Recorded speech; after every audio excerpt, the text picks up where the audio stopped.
Uy, na naman nga ni kami mga madi. Yes, kami na naman ni Batang Inchik. So, update lang mga madi. Kang suod nganing hapon may nga si Daddy May. So, si Batang Inchik, siging request sa kuya ning ice cream da, bili ice cream. Sa katana nagpaparoon-oran nga ni suod mga madi. Ay, di man pa na nag-oran mga madi. Hindi lang talaga kami makaluwas. Nahugag nga na ako magluwas. Tapos, kung iba ko pa siya, malis mo kay mga madi kay sabi ko niya ko alatan na lang niya ako si daddy mo kung man nga mga madi si Batang Inchik nga nagdungog man sa kuya di man nagpastidyo tapos nga mga madi ugma man pag-abot ni daddy niya tapos tig-request niya sa kuya daradari na ni daddy niya may dala ning ice cream si daddy niya tapos tigsusugot mi nga ni siya ni daddy niya na duwa-duwa lang nga ning ice cream sabi ko niya ko ang sarap kani para sa kuya ang sarap man niya ko para kay daddy si Max Jasper niya ko mayo kanya akong ice cream tapos mga madi nare-revoke ta itong kapot-kapot ko sabi niya no that's mine sa iyo itong mga mading kapot-kapot ko. Tapos sugot ko man lang siya mga madi. So tinaw ko na nga mga madi si ice cream. Ay ta, ugmaw na marin mga madi naman sa Batang Inchik. What is this? Ice cream. Uy. Uy. Are you happy? Are you happy? Are you happy? Oh yeah! Ay, talaga naman. Di, ubaw na nga naman maray si Batang Inchik mga madi. Ta nakakaka naman kan sa iyang favorite. Tapos mga madi, bako pa palan ito, namangnuhan ko mga madi. Siguro, kusog na maray kang pagparong kang Batang Inchik na iniyo ta. May projectin pa palan mga mading daradara si daddy niya. Panira niya gawin iniyo. Ay, tanabot-butan mga madi. Nadamo ko sabi da. Oh, what is this? Oh, it's a fried chicken. Tapos yun na yun mga madi, nagpapak na. What is that? It's a fried chicken. What is that? It's a fried chicken. Alaka. Tigtago pa yan ni daddy. Baka tigtago yan sa imo. Taulam mo yan at yan. Nabakbutan muna. Rice fried chicken. Di yun naman nga sa mga dinahiling na ni Batang Inchik. Di naman yan ipatago. Di tigpakakan mo na nga ni mga madi. Sabi ko nga ni kidadi niya, kumuha ka na niya ako dumaning maluto. Ipakakanta na niya ako. Magpamanggi na niya ako siya.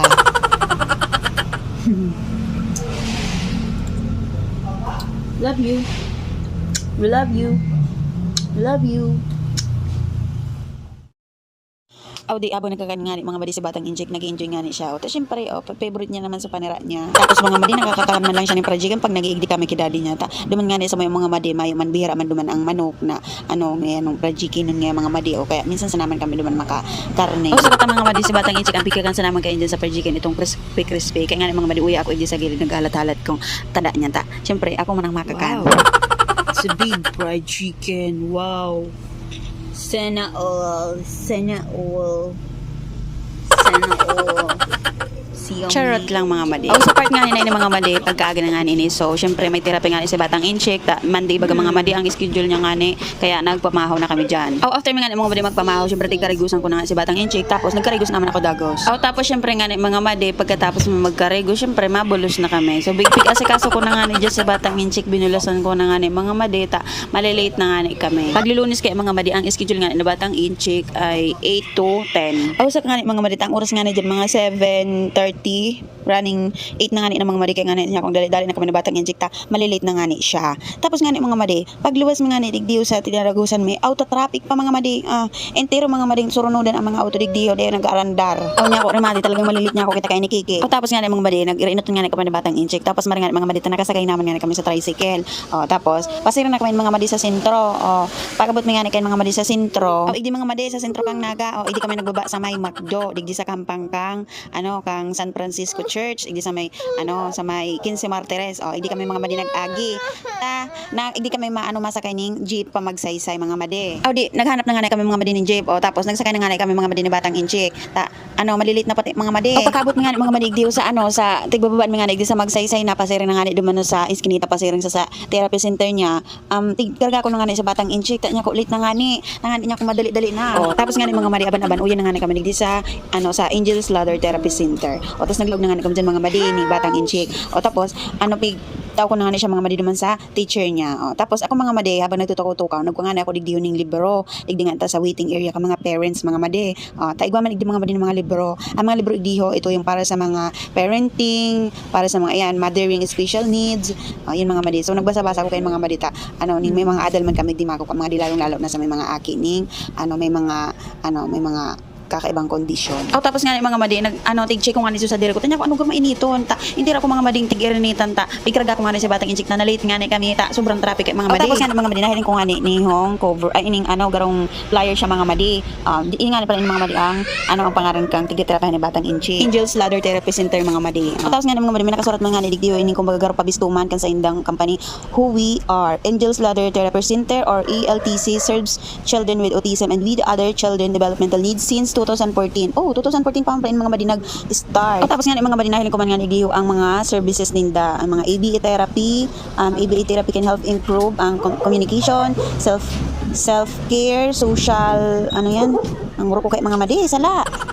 Social care, social skills, pursuing new interest, attention, focus, and memory, cognitive skills, academic behavior skills, to replace problem behavior, and so many pa mga madi. Basta mga madi, so balak man may mga magpa-therapy ni mga arog kanita. Ngunyan nga ning panahon, nagdakuldangan ang igwang conditioning arog kibatang inchik. So, matatagpuan inig di mga madi sa Magsaysay Avenue, Naga City, sa General Santos Street. Grabe man mga madi, ang nila, ang customer nga nila mga madi, grabe man di mga madi ang nagpapa-therapy, ang nag-enroll kasi nga mga madi, magayon man nga niyan sa indang serbisyo. Tapos nga mga madi pagbuklit ko nga ni sa last page yan nga ni pala nigdi ho may ano pa man nga ni pala nga sinda mga madi may branches pa sinda sa Ibasa, Dait, Cam Norte, Naga City, Cam Sur, and Legazpi City, Albay. And yan man mga madi nakalog ang clinic hours Monday to Saturdays 8 AM to 5 PM. And mga madi tas may contact number naman nga ni mga madi nahiling naman gid nindo yan. Makalipas nga ni mga madi ang 2 hours na therapy ni batang inchik tas yun na nga ni mga madi yaw na nga ni siya. Tapos yun na nga ni mga madi paulit na nga ni kami kan mga madi tigpa ko ako na nga ni si bag niya tanya ko maulit na niya ako kita ta maluto kanya ako kita ning ulam.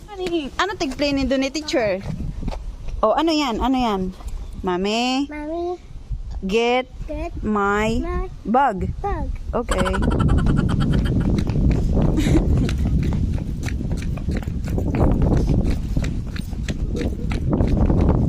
Are you happy? Oh yeah! Ay, talaga. Okay, let's go. Uwi.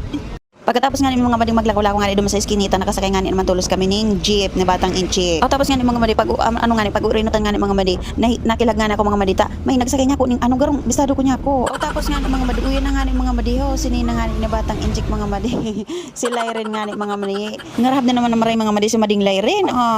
Nagsakay man nga ni siya mga madi kung pasahin hindi ko na nga ni mga madi nangapot kung pasahin niya si mading Lyren. Shout out na sana sa imo mads tanan na po urakan taga digdihon nagkana po urakan kita digdihon sa ditari talaga ang mundo. Kang binunyagan man ni mga madi sa batang inchik ninang yan pala classmate mi ni agong ko na magayong gayon pagabot nga ni mga madi dumano sa kanto kang Magsaysay tapos branch nagbaba nga na kami ni batang inchik tapos sabi ko mapadyak na lang niya ako kami ta mahapit nga ni kami mga madi sa market tapos sabi ko nga ni mga madi sa agong ko niya ako pagpauli may mahapit niya ako ning sira pambangutan niya ako diyan sa puso nga ni kamatag mga madi niya ako ulayon tanan niya ako inta mararaot na niya ako iyan pagkatapos nga ni mga madi ni batang inchik pakabarakal nang bakal nga akong niyog tas ibang sangkap mga madi nagpatuyatoy na nga ni kami mga madi pauli naman sa dinadagusan mi nakapagbakal nga ako mga madi ning niyog ta daw may dara nga ni kaming niyog halit duman sa muya ta di ko man nga ni dara mga madi tas saka may distansya man nga ni mga madi niya ko mainito na niya ko kumabultada pa niya ko indak niya ko nagbakal na sana ko ta 30 pesos man lang mga madi tapos pagabot ko nga ni mga madi yun na to kinuha ko na nga ni si puso ta iyon na nga ni mga madi ang inasikaso ko tulos ta alas 11 na nga ni mga madi niya ko dapat makaluto na ta syempre nagharaldap na nga ni mga madi ang tula ko so ang ginibo ko nga ni diyan mga madi kinuha ko sa nga ni si puso tapos giniris ko naman ni dakula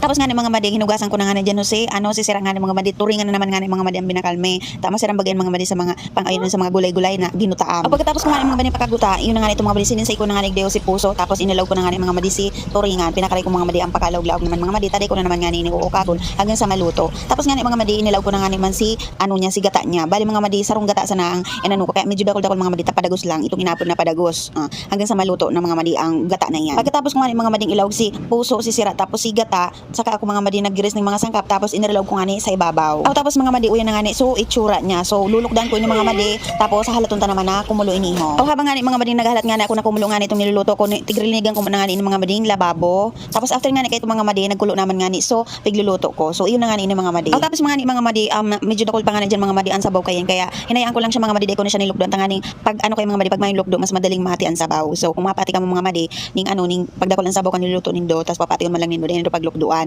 nga ning dawa medyo haloy day siya malulunok tapos nilagan ko nga mga madi ning dit naman na suka tapang pambalansi mga madi ning lasa and after nga ni mga madi kang mga perang segundo yun na nga ni siya mga madi